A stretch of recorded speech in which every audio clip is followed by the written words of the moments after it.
No matter where your business is today or where you want to take it, you'll get there faster and more profitably with an operating system. Welcome to Team OS, your guide to starting, growing, and optimizing a real estate team. Here's your host, Ethan Butte.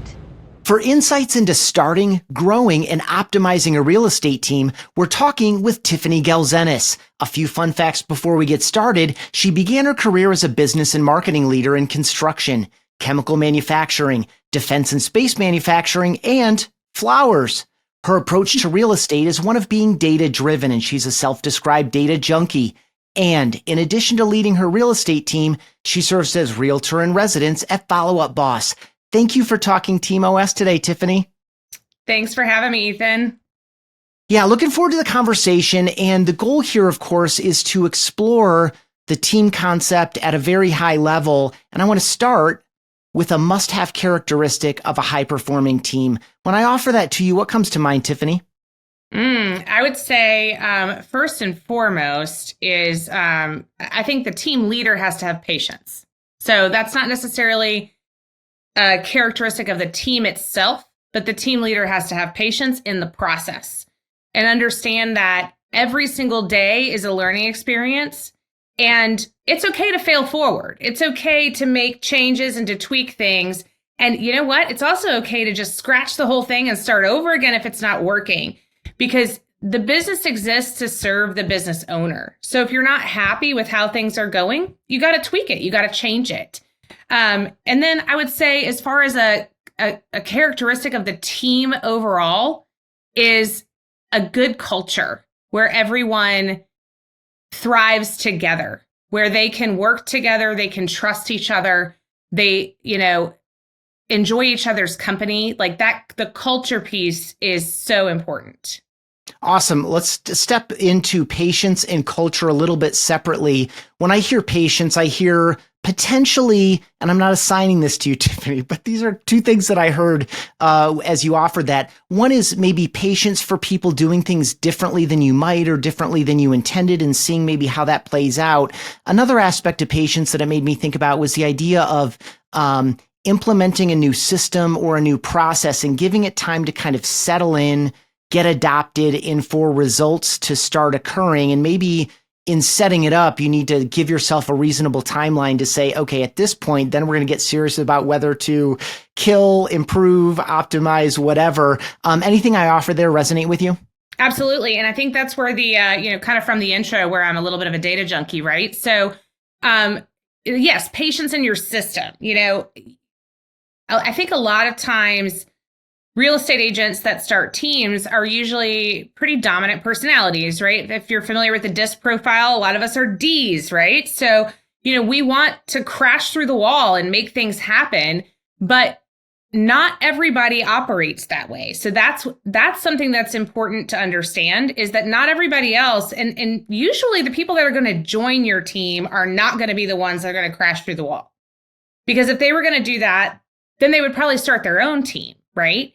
So you have to be patient with people and in their skill set and in their process and how they move forward, how they might, they might get caught up in a situation in a real estate transaction that, naturally you as a team leader would just jump into problem solving mode and get through it. But they want to, kind of like dwell in it for a little while. So you have to be patient with the process of each individual, but then also patient with your systems. Give them time to work. Look at those numbers. Pay attention to what is happening in your business. And that comes down to, it's not all dollars and cents. There's a lot of data that happens before dollars and cents happen. And if you're paying attention to those things moving forward, then you don't have to lose a bunch of money to figure out whether or not something's working or not. And I mean, honestly, that's one of the great values of Follow Up Boss. Sorry, I got to put that plug in there real quick. But that's one of the great values of Follow Up Boss, is the ability to kind of get into that data, see what's happening, how are your leads working, how are your agents working, and then analyze, is it improving over time? And then turning into dollars, right? Because ultimately a business needs to be profitable, but you have to be patient with that process. Yeah, absolutely. I also appreciate kind of the subtext in what you offered there is perhaps as you're setting up a new system or a process, defining some of the leading indicators, Yes. so that we're not looking down the line and figuring out what happened. That you can get a sense in some of what you're setting up from a patient perspective. You can make adjustments a little bit more on the fly. Speak a little bit to culture. I've thought about it a couple of different ways over the years. One of them is that we do have a responsibility and opportunity as leaders to set the culture. I think of that primarily as modeling, but at the same time, I also have subscribed intermittently to the philosophy or the thought that that the team ultimately owns the culture, and all we can do is seek to influence it. I think the brand is a little bit the same way. The consumers own the brand. All we can do is seek to influence it and influence the impression of it. Just maybe share a couple of high-level tips or insights or hard learnings around team culture that you've picked up over the years. So I think that you're 100% right. The team sets the culture, and all we can do is help to influence it.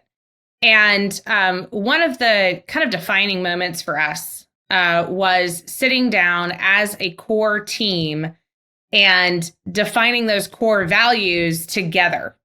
And then really making sure that those core values stay in front of us every single week.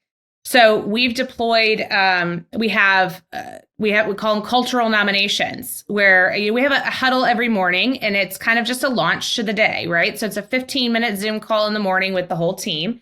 And at the end of that call, we always do cultural nominations. So that's just an opportunity for an agent to say, hey, I see you over there. One of our core values is grit, right? Because you got to have a little grit to be in real estate. You got to be able to, just stick it out when other people want to give up. And that's one of our core values. And it's just so nice when another team member sees that somebody's working real hard. They might not be top of the leaderboard in transaction count, but they're really putting in the effort to get there. And they're just grinding away at it. And just acknowledging that alignment with our culture keeps that culture in front of the team on a regular basis. Another thing that we do with that is we have a team meeting every week, and we have a minute or two where a team member takes turns. We rotate weeks, and they do their core value of the week. And they talk about, this is the core value that they want to talk about, whatever they want, and what it means to them, or why it's significant to them at this very moment. So just kind of keeping that culture in front of you at all times, I think, is so important, because it's very easy to create core values or a culture around core values and draw it up on a whiteboard and make a pretty poster and hang it on the wall, and then just never talk about it again. And then, do you really live that then? Is that really who you are, if that's what you're doing? So just staying in front of it all the time. Yeah, I love the co-creation aspect off the top. I love both of the examples you shared of ways that you keep it top of mind, alive. I guess now I'm thinking about culture a little bit as the way that values and some of these other things that we hold as fundamentals are actually lived. And it's one of the reasons we don't control it. We can just seek to influence it, is that the lived expression is the culture itself. And so you just shared a couple of mechanisms we can put in place to make sure that they remain top of mind. It's interesting too. I think a lot of the high D type personality sometimes doesn't have the patience for it. So it's an easy thing to set aside, especially if things are tough, or we are, not pacing where we want to get as a team in these types of things. And so I love the way that you're keeping that prioritized. Before we get too much farther, characterize your team a little bit, any way you wish. Market, talk a little bit about your market, size of the team, structure of it, culture, history, anything you want to share just to characterize your real estate team a little bit, Tiffany. Yeah, sure. So we're a team of 8 agents, and we primarily work internet leads. So very systematic with how we're working things. That being said, we're not hard salespeople. We are very relationship driven.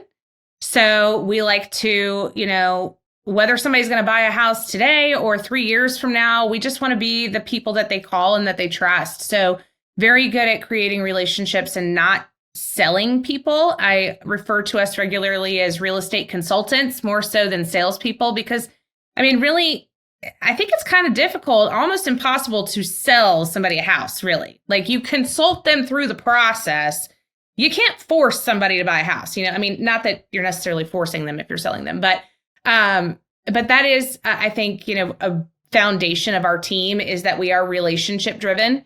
And very community driven. We like to, a lot of people talk about giving back, but it is one of our the foundational pieces of, the ways that we keep in touch with our client base. We do fundraisers we have an annual fundraiser we do for a women's shelter. We have another annual fundraiser that we do for the local elementary school. So we really try to drive back into the community. And my entire team is behind that process. That is just something that we all believe in. Other kind of just components of us, we're small and mighty, I would say. We don't have dead weight. We don't have agents that don't sell. I've got agents that sell 35 houses a year and agents that sell 15 houses a year, but I don't have any of those that sell 4 or 3 or none, So, that's, we like to have those producing agents. That's our reputation.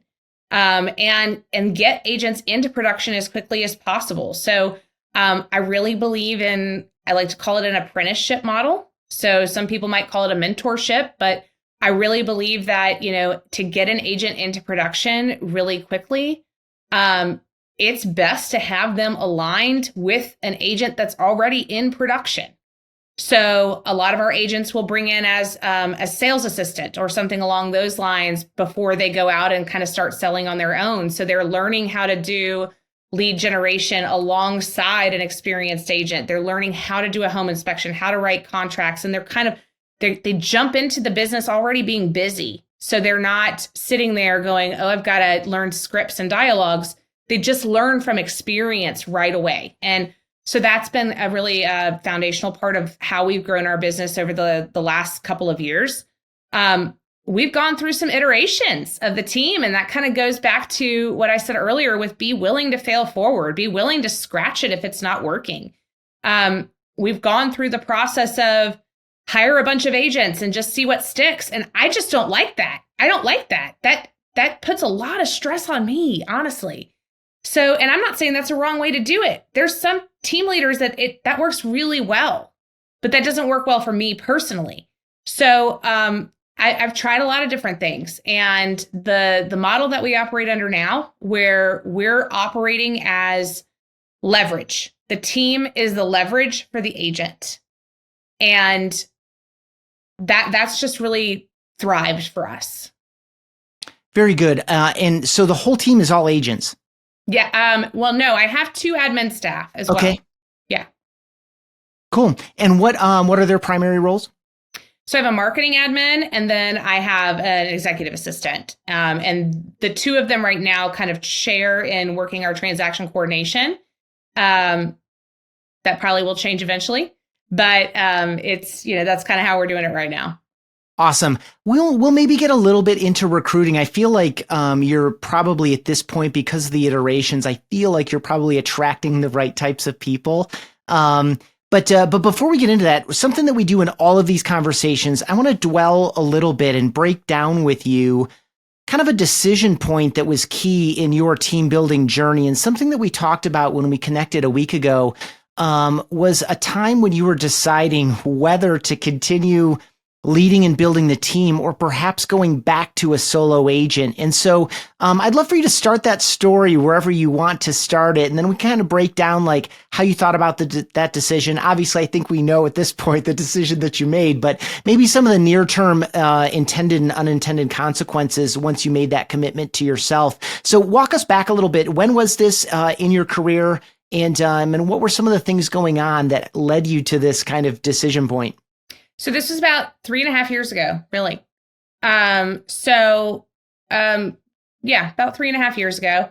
And I was at a point in my career where I want to back up for a second, because I think one of the biggest challenges in running a team is going from being a high performing agent, because most of the time a team leader starts as a high performing agent, to a team leader and trying to balance being in production and running a business at the same time. And that's a hard transition. You're using two different sides of your brain. You need to be available for your agents, but you need to be available for your clients.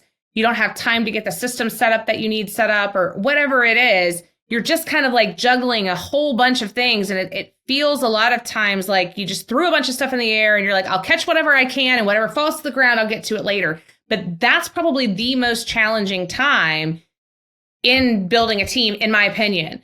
So that's where I was. I was at a place where I was the top producer on the team.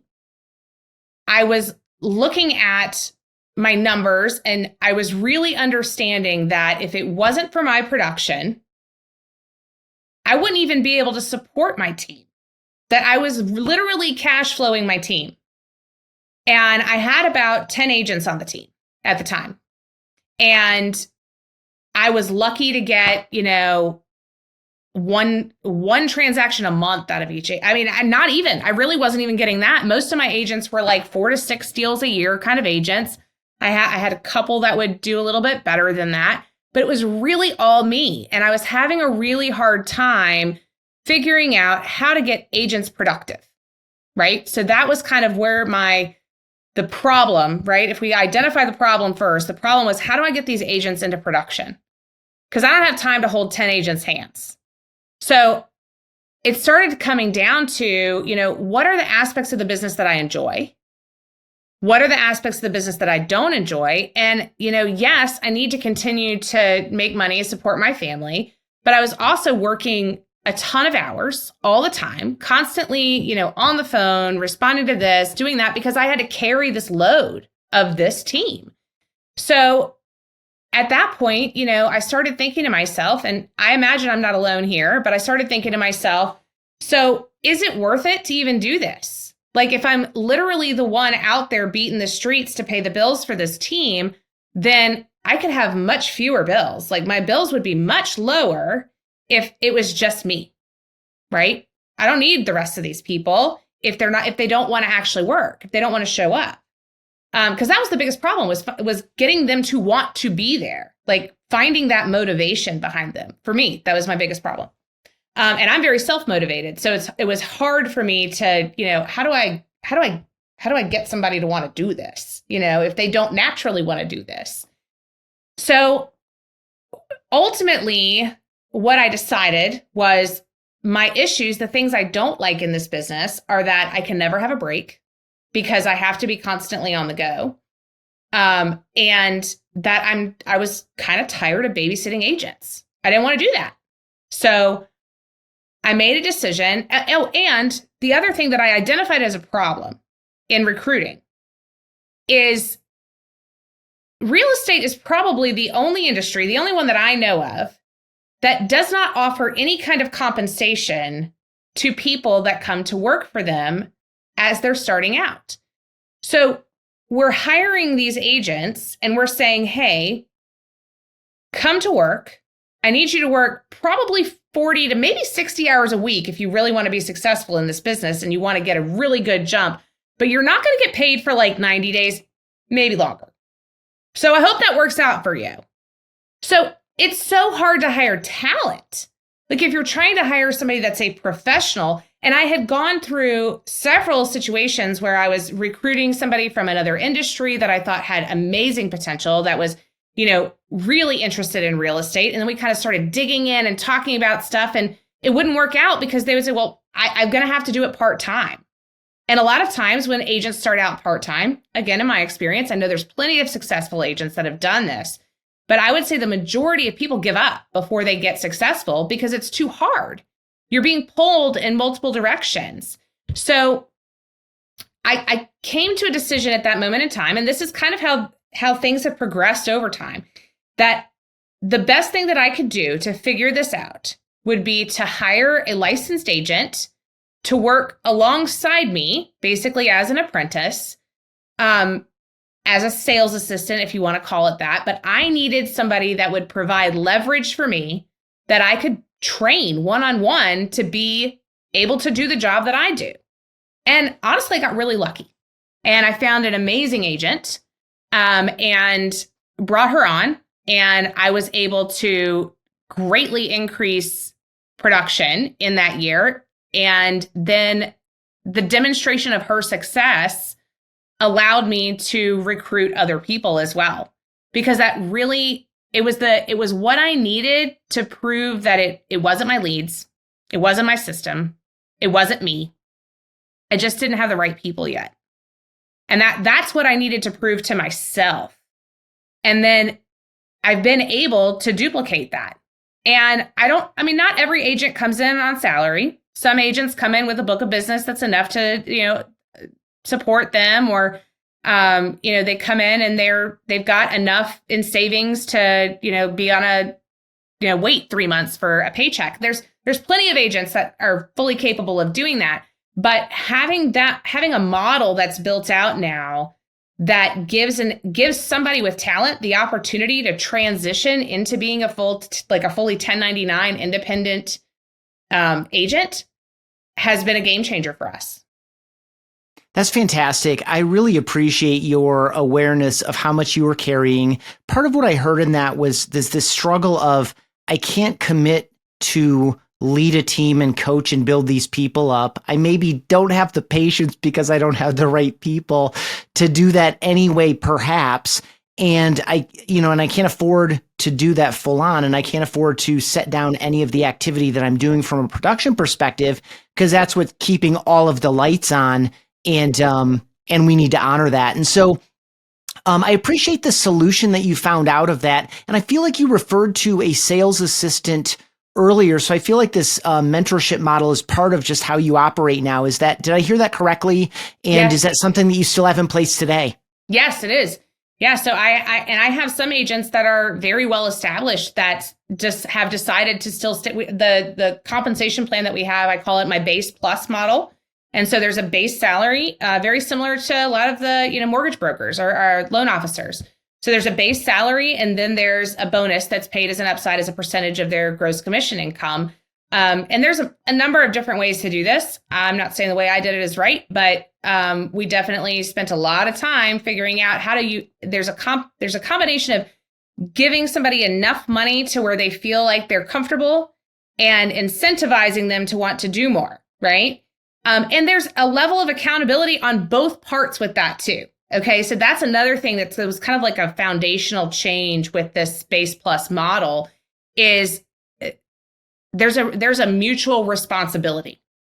The agent is getting a paycheck. They have a job. They owe you work, just like any other job, right? So there's that feeling of, I need to do this because it's my job. If I have a shift at Starbucks, I show up to my shift, right?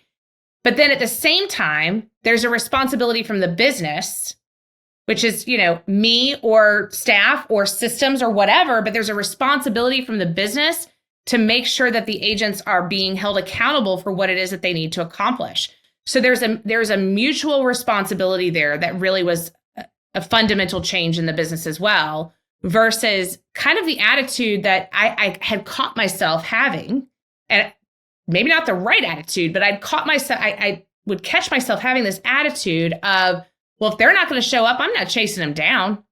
This is exhausting. Do you want to do this or do you not want to do this? It's not my fault you're not successful because you're not doing what I said to do. But it just kind of changed the conversation. But yes, we do still have the model in place. And actually what's interesting is kind of seeing the evolution. So the original agent that I hired on salary, we ended up hiring a sales assistant underneath her about 2 years later. And now that agent is an independent agent and doing very well on the team. But it's that, that year of working side by side with somebody, helping another agent manage their pipeline, helping another agent lead generate, going to inspections, going on listing appointments, doing walkthroughs, all of those things that are part of our job that I think so many times, especially when a team leader is heavy in production, they just say, oh, well, all you got to do is take this form and go to the walkthrough and fill it out with client and you'll be fine, but you're not really talking through how to do it because you don't have time. But doing it side by side, knowing that if you take a step back and take that time, okay, we're going to do this together. And then next time we're going to do it together. And then the next time I'm going to watch you do it. And then the next time you're going to do it on your own. And that process of this is how we're going to learn. And then it's not just, oh, you're learning from some video, you're learning from some class, you hear it once or twice, you're experiencing it.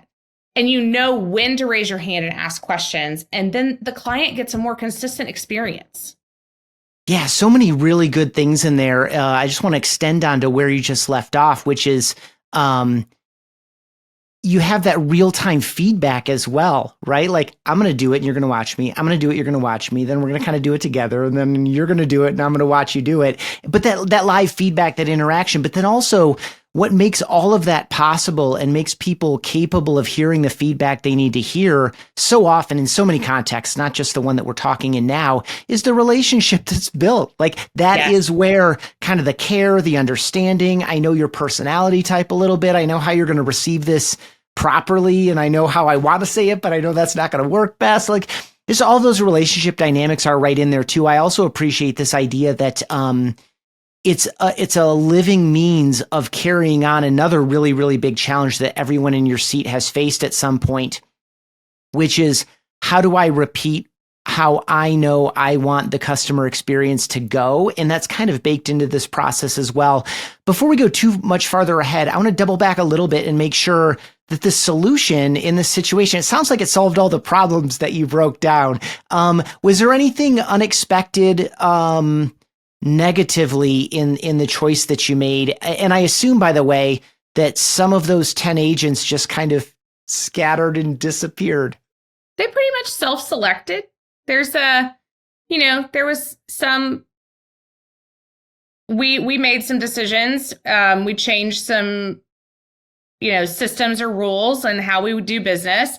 We created more standards of care and what we're going to do. And what I have found is when you hold people accountable and you have a higher standard than what they want to do, they will self-select. And the people that want to rise to the top will rise to the top and they'll take on that challenge.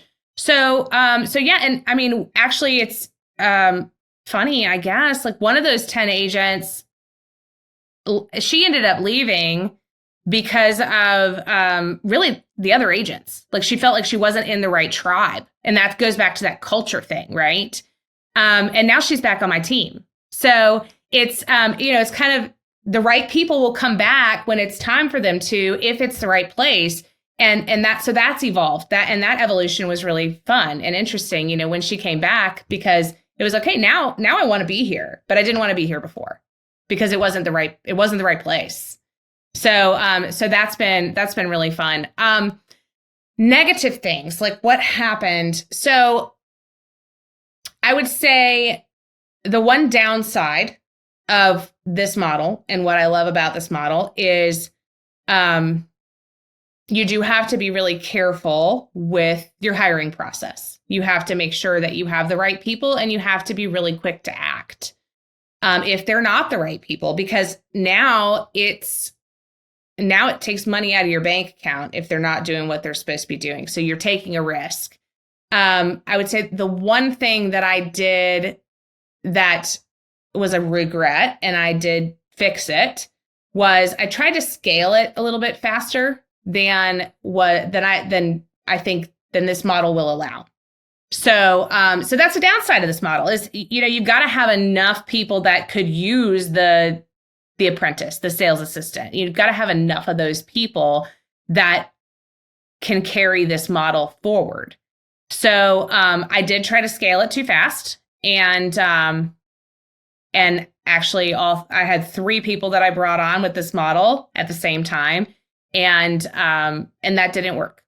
So we've become a little bit more selective, a little bit slower in growth, but it's also given us the opportunity to refine, our systems and what we're doing, and to bring on people that are more productive agents. So instead of recruiting the new agents, now we have, systems and tools in place to provide leverage, and I can show a path to an agent that, I can have a conversation with an agent now that is a pretty high producer, for a solo agent. and show them why a team environment might be beneficial to them. When they wouldn't, first of all, I probably wouldn't have felt like, oh, they'll never want to join a team. They sell too many houses. No, now I know what a leveraged model really can do for somebody. Like, do you want to double your production but not double the time at work? Then let me show you how to do it, because I know how to do it. I've done it myself.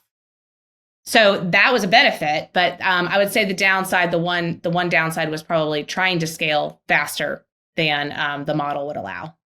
Yeah, very good. So I hear you say that you're hiring fully productive agents probably as often or more often now than you are the assistant dynamic? Yeah, it's a little bit of both. I would say one of the things that I am the least skilled at is recruiting. I don't like it.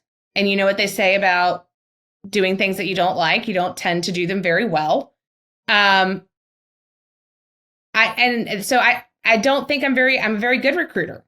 And I tend to go the slow route of recruiting and building relationships and more of an attraction model. And, does this make sense? Is what I'm doing going to be able to help you do better at what you're doing? And just trying to put myself in the right seats to be able to meet those people. But we've definitely, I could probably use another 5 agents right now with our leads and our process and everything else. Like, I could definitely use more agents, but I'm not very good at going to find them. So that's something I need to improve as a team leader or outsource. Yeah, well, and the other, a couple things. One, do you feel like the levers are, so you could use more agents? It seems like in general, I know I'm grossly oversimplifying this, but I feel like the levers are when you have the leads, you need more agents. And when you have the agents, then you maybe need some admin, repeat. And like you're constantly trying to balance those. Are those about the right main levers and factors? Yeah, I think so. And I think that, the more agents you have, you add some other systems that you need, some more accountability systems, perhaps maybe more automations, greater efficiencies, definitely the admin side of things. It just kind of depends on what you've got going on and how you run your business too. I mean, I know teams that sell a lot more transactions than my team does, and they don't have 2 admin, so it just kind of depends on what you want to leverage out.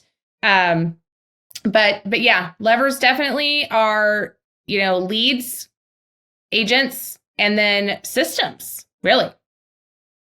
Yeah, I like systems perhaps as a replacement, because systems could be, and that's kind of where I wanted to hear from you because of your business background, because of your kind of data-oriented approach. I wanted to hear a little bit more on that anyway, and you just walked me right up to it, which is, I think when a lot of folks hear automation, certainly, and this that does apply to technology, but when they hear efficiency and some of these other words that you used, they think, what is the technology solution? But I'm going to guess that you might also temper that a little bit with, documentation, flow, accountability, which isn't always that you can use technology to support that, but it's not always a technology solution per se. Talk about that tension a little bit between, so when you say like operations or when you say systems, it doesn't always mean technology. A lot of it is just right. Maybe technology enabled or technology supported. Break that down a little bit for someone who isn't maybe as process oriented as you are. So it could also mean structure. A process or a system can mean some kind of structure. So one piece that we implemented back when I had more. Not my agents weren't as much in production now, maybe not as independent. They needed a lot of input on different things. We had actually recently switched our CRM system at this point in time. And we started having, we called it office hours, because what I found was I was the one that had to answer all the questions. And I was constantly getting, hey, you got a minute? You got a minute. You got a minute. And then the next thing I knew, I could never get anything done because it was constantly, you got a minute. So that's just a structure thing where you say, hey, I'm going to have office hours every day from 10 to 11. I'm going to jump on a Zoom call. You don't have to come to the office. I will be present on the Zoom call. If no one shows up, no one shows up. But if you show up, you'll learn something. Come with a question. And then standing by your office hours, because the point of it is to give you as a team leader to free up some of your time, because that distraction, I think it was a Harvard business study. It says something like it takes 23 minutes, I think, to get back onto a project if you're pulled off of one. That's huge. That is a lot of time. And you think of how many distractions we get on a regular basis anyway, with, phones going off and email and Facebook and all the other things. So having that structure in place and then standing by it, where if an agent says, hey, you got a minute? I got a question. The answer is it a contract you're trying to ratify today? No? Okay. Then sounds like it would be great for you to come to office hours tomorrow. And that's how you can kind of train people. And you say it in a nice way. If you have this question, I am sure other people do too. And most of my agents would show up just to hear what other people were asking to learn. It was almost like a daily training session, more so than office hours, but it was impromptu. So we're not doing that right now because my agents are very busy and they need that hour a day. And so now I think as we've kind of been, I have more agents that are higher producing to where if somebody asks a question, we use our Slack channel and they get an answer, or 3 or 4, or they tag me if they're like, this is what I think, but I think Tiffany should chime in here. So now we've kind of systemized that with a Slack channel versus sending a text to one person or picking up the phone and calling the team leader. But that's an example of a process that's not technology at all. But there's so many things you can do with technology to take things off your plate. And the first step with that is to, first of all, audit your day. So really write down every single thing that you do. And I mean, whenever you switch a task, I checked my email. This is one thing that was, and I do this periodically just to see, like, where am I spending my time? Because I have the same amount of time in a day that everybody else has. Where is this time going? And one thing I found is I was checking my email, like, just out of habit, 3 times an hour. Like, what's going to happen in email 3 times in an hour that's that important? Nothing is the answer to that. So, but to figure out where your time is going and then take that opportunity to look at those tasks and say, should I be doing this? Should somebody else be doing this? Or more importantly, is there a way that I can create a shortcut? Is this something that I do redundant, like over and over again? Can I create a template? Can I create, if it's a question I'm asked on a regular basis, can I create a video or a standard operating procedure behind it? How can we make this more efficient? And whether that's through some piece of technology or just through another piece of leverage or training, but figure out what those things are that constantly are coming up. Take that 5 minutes to eliminate that from your future schedule. Yeah, really good. And so is it whenever it breaks into your conscious awareness, oh, here we are again. Oh, I need to button this thing up, and you just keep stacking them over time? Yeah, no, absolutely. And I think that's also how you can figure out, when is it time to hire somebody else? If you have enough tasks that create a job description, then maybe that's time to hire somebody, and that's one of the reasons I have 2 admin and not 1, is because I leverage out a lot of stuff. I don't, my executive assistant makes my dentist appointment, because it's worth it for me not to have to do that. And that's important to free up some of my time. And it probably aligns with a lot of the other responsibilities that you've given this person as well. Like, your schedule is probably a big part of that.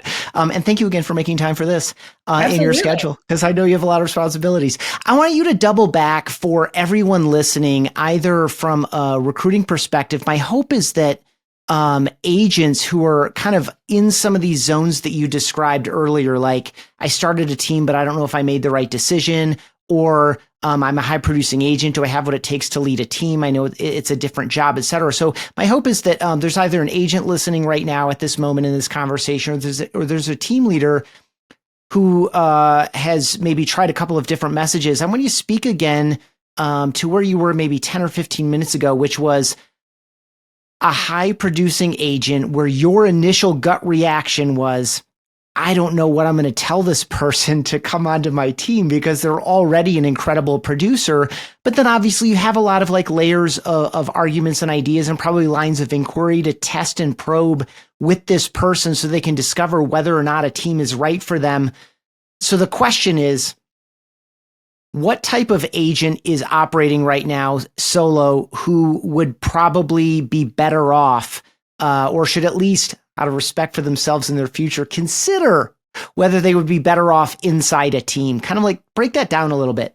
Yeah. So, I mean, the first thing I would tell them to do is to really evaluate the parts of the business that they enjoy.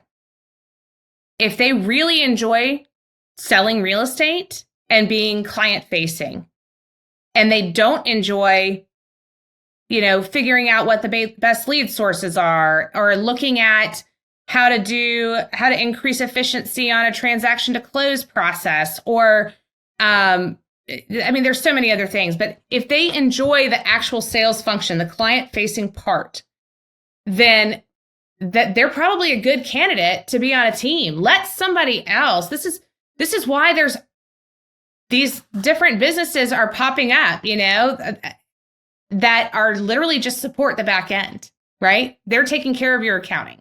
They're taking care of your transaction coordination. They're taking care of what CRM should you have, what, website, all of those questions that we as team leaders, when you are as a high producing agent, rather, you don't have time to do it, or you do it half-heartedly. And maybe you make a decision that's not the right one. And then you never go back and look at it again. And maybe you've been spending $1,000 a month on something that you're not even using, or whatever it is, because you just clicked that button and said, okay, this is done. It'll work. But you don't have that system, that business structure in place that is so important. So if running a business is not what you want to do and selling houses is what you want to do, then I would look at a team. And then the other piece is, I would say, if you are going to look at a team as a high performing agent, you have to be willing to put your ego aside a little bit, because you have to understand the principles of economy of scale, because that's why you're joining a team. You're joining a team for access to more resources at, honestly, if you added it up line by line, a better price, probably, even at a 50-50 split, if that's, whatever the split is for the team. But if you really add up the resources that you get, if you join the right team and you know what the resources are, then you're probably getting access to more things at a better cost and no upfront risk. But you also have to be able to kind of play by the rules of what that team is, because that team probably has vendor partners that they're working with. You're not going to be the one that's making the decision on which platform we are. Now, I have a very collaborative team, so I do want their input. That's how I make decisions, because they're the ones using things. I need to know, is this working? Is it not working? Is this vendor partner doing what they're supposed to? If they're not, do I need to have a conversation, or do we need to replace them? Whatever that case may be. So I love that input, and I always want to take that input, but ultimately the decision is not theirs. So somebody has to be able to put their ego aside to handle that and be a team player if they want to be on a team. But I think there can be some really great synergy between somebody that just wants to sell real estate and not worry about the rest of the stuff. Yeah, I feel like there's you also mentioned, I would assume, a big stumbling block for a lot of people mentally, like another mental hurdle. It's not ego per se, but I think the shift in the split is something a lot of people struggle to get their head around it. My mind, when I think about that, I'm like, okay, let's just say you're on a 95.5 or a 90.10 or something like that, and you're at X.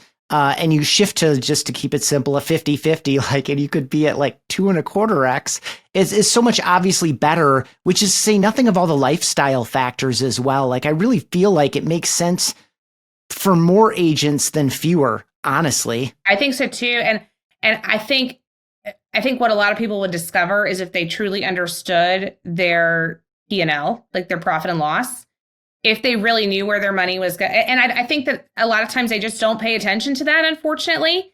So where is your money going? What are you spending money on? And could you be doing more business in less time if you plugged into something that was already established instead of trying to reinvent the wheel?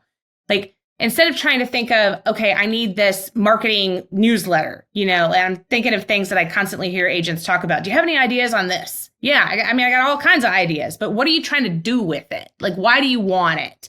So instead of spending their time trying to think of how do I get more business, plugging yourself into somebody that's going to do that for you. And again, finding the right team that is going to give you the resources that you need. And what are those resources? If you sell a lot of houses, maybe it's access to showing partners so you can take a stinking weekend off, like whatever that is, like there's value there. There's value there in not having to figure that out yourself. But the first step in that is you need to understand, like, your GCI doesn't mean anything. What's actually staying in your bank account? Like, what's that paycheck actually look like? So figure that out and then figure out what's a split. Like, what are you getting for that money? And is it valuable to you? And I mean, it's like, you can buy a purse at Walmart or you can buy a Gucci bag. What do you want? Yeah. Yeah. And it goes back to where you were a minute ago, which is this idea of if you don't want to run a business and you like the client side, I mean, you just kind of like walk all the way through that in a lot more detail. I really appreciate that. I assume that you're engaged with a wide variety of folks throughout your day-to-day, week-to-week, month-to-month. Do you have any advice, like really high level, for someone thinking about starting their own team? You shared a little bit because I asked, who might think about joining a team, but there's also this personality somewhere in that zone where they're like maybe holding out solo because they think they're going to start a team. What's something you wish you knew earlier on? So one of the things that I'm that person with that ego, by the way, like, so that's me, right? So one of the things that I you were regret, the badass top performer, like right. Carrying a squad. Yeah. So one of the things that I regret, and I can say that now in hindsight, is not being on a team myself before I started my own. And the whole thing for me was because I was caught up on the split. Why would I do that? I can do that myself. And I did eventually, right? And that's the person that should start a team, is the one that's like, I want to run a business. I want to run a business, and I am going to do it differently, innovatively, whatever the case may be. That's the person that should start a team. But one of my biggest regrets was not being on a team before I started one myself, because I think that would have expedited my growth. I think that, a lot of the learning curves that I had in the first 3 years, I could have avoided by being on a team and seeing how something works, because I'm an innovator. So when I look at things, I see, oh, this is how they're doing things. Well, I wouldn't do it that way. I would do X, Y, and Z. But I'm also very collaborative. So I really like to be with a group of people where we can grow and build together. So I wish I had joined a team before. So I would say, if you're a solo agent and you've never been on a team, you might consider being on one before starting one. You might find that once you're exposed to the inner workings of what a team is like, that either A, you don't want to do it anymore because it's not what you thought it was, or B, now you know how you would do it differently. Yeah, really good. There's so many things we didn't get to that I want to ask you about, including documenting processes, so that not only can you teach them, but you could also optimize them going forward. And how do you balance your time and attention across those things? But for the sake of this conversation, I want to say thank you again, Tiffany. And I like to wrap these up with a few pairs of questions. You only have to answer one of each of the pairs of questions. They're kind of fun. And you're just kind of right there at one. What is your very favorite team besides your own real estate team? Or what is the best team you've ever been a part of besides your own real estate team? Oh, that's hard. You know what? Shout out to Renee Funk, the Funk Collection, because I love her personality, how she runs her team, how her team loves them. And so I'm going to say the Funk collection. Awesome. She will be a guest on this show. What is your most frivolous purchase, or what is a cheapskate habit you've held on to even though you don't need to? Oh my gosh. Okay, so I'm gonna say my cheapskate habit, and this is almost a little bit embarrassing. I still do my own bookkeeping. As much as I talk about leverage, I still do my own stinking bookkeeping. Love it. So good. This one's just kind of a, what are some of the ways that you keep learning, growing, and developing? Like, how do you invest your time there? Or what does it look like for you, Tiffany, to rest, relax, and truly recharge? Ooh, I kind of want to answer both of those, but continuing, growing, and developing, surround yourself with people that are doing more, better, stronger than you. You know, that whole saying of you're the product of the people in the room with you is so true. And get in the room with the right people. That proximity is key. And learn from those people and grow from those people. But that's how I do it. I stay in communication and in relationship with people that are running a business at a higher level than I am. And I learn from them. And it might be, I don't necessarily rip off and duplicate. Maybe I do something completely the opposite, but just to know what's happening around me and have those relationships. So that is what I would say is what I do to continue learning and growing. That's awesome. I love it. It's not necessarily, again, the duplication. It's the spark or the inspiration, or maybe it's like you've had these two separate ideas and this new one comes in from somewhere and it all makes sense. And you know why you were paying attention to those two things that didn't add up to anything in particular. That is creativity. That is innovation. This has been awesome, Tiffany. If people have enjoyed this, where can they learn more about you or your team? Where can people connect with you or follow you? So I'm a really easy person to find. If you Google Tiffany Gelzinis, I am the only one that will show up. So Google me. It's easy. But I'm also on Facebook and Instagram. It's at Tiffany_Gelzinis. Again, just Google my name. Awesome. Last name is spelled Gelzinis. We put those links adjacent to wherever you are watching or listening to this. Tiffany, thank you so much for your time. I appreciate it so much, and I wish you continued success. Thanks, Ethan. Thanks for checking out this episode of Team OS. For email exclusive insights every week, sign up at realestateteamos.com.